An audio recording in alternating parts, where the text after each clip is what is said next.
Alright, good evening all. So today we're going to show a few tips and tricks on starting your ASKA village.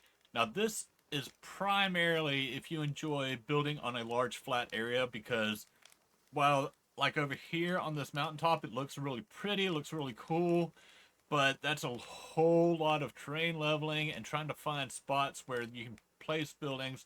And it looks cool, but I just don't enjoy doing all that stuff. So what I'm looking for is a large plot of really flat land where I can build a sprawling village really close to a mine and not too far from the coast. So what we're going to do is we're going to start a new game. We're going to go over to custom. First thing we're going to do is the terrain aspect, smooth, height, flat, difficulty.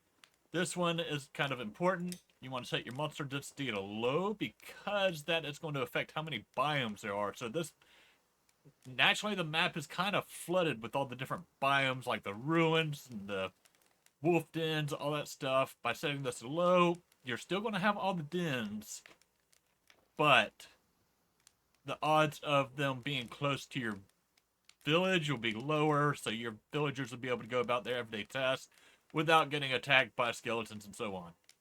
So once you have all that set, you'll go over and save your current game settings. This way, if you do not get the seed you want, you can just come back here, load it up, try again.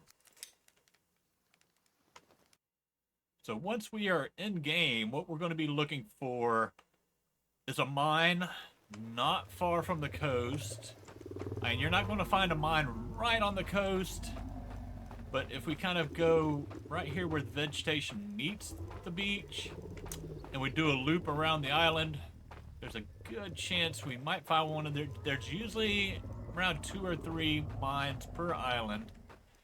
They're usually further inland, but if we look around, we might find one. So now we're going to swap over and I'll show you my current city. Alright, so this is my current city. As you can see, we're at a mine. It is not far at all from my village. And of course, I don't know why we're running, because as the crow flies, as you can see, beautiful big spot of land. Huge village that I'm able to put here with no terrain leveling whatsoever.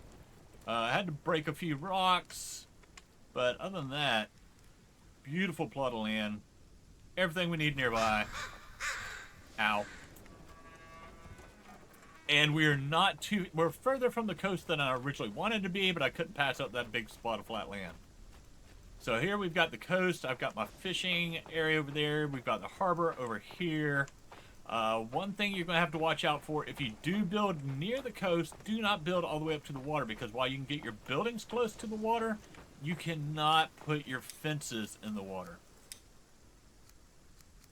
Why this is important is you want your entire town, short of your water buildings, enclosed by a fence. Otherwise, your villagers will not feel safe and they will be very unhappy.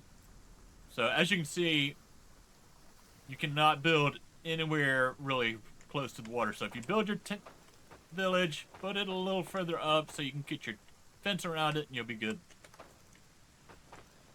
Now, if you would like to use the seed, I will post it in the comments. As you can see here, not far from the coast, massive flat land. We are kind of on the north tip of the island. There's another cave to the south, but no flat area there. Got a lake right there. And there's your mine. Now the closest biome here, as I was mentioning earlier, is a wolf den. That is great because that gives us leather, it gives us bone, it gives us meat. It's a really nice old ruins, far enough away they don't really affect my villagers. And as you can see, villagers are just enjoying life. One other thing is, once you set up your village, what I like to do is I like to look for 3 of the rain reservoirs. I can never remember what they're called. The little rocks that hold water. I like to find 2 of them that are relatively close together. And I'll put my campfire right in between them.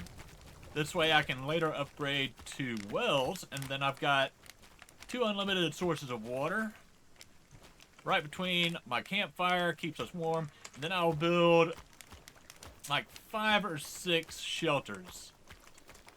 That'll give me 5 or 6 villagers off the get-go, which I can later demolish and put up bigger houses. And then I'll put my woodcutter, stone, food gatherer huts right in a line there. However, I do not assign my villagers to those until I have maybe 3 or 4 villagers. The reason why is you can do the work so much faster than they can. Keep your villagers unassigned so they just act as builders. You go out, you can mine the trees and everything else so much faster than they can. They'll come over and grab the stuff and start building whatever you have blueprints put up for them. It makes life so much easier at the start, and the mud just looks so mucky. But anyway, I hope that helps. If you have any questions, feel free to post them in comments, and I will try to answer them.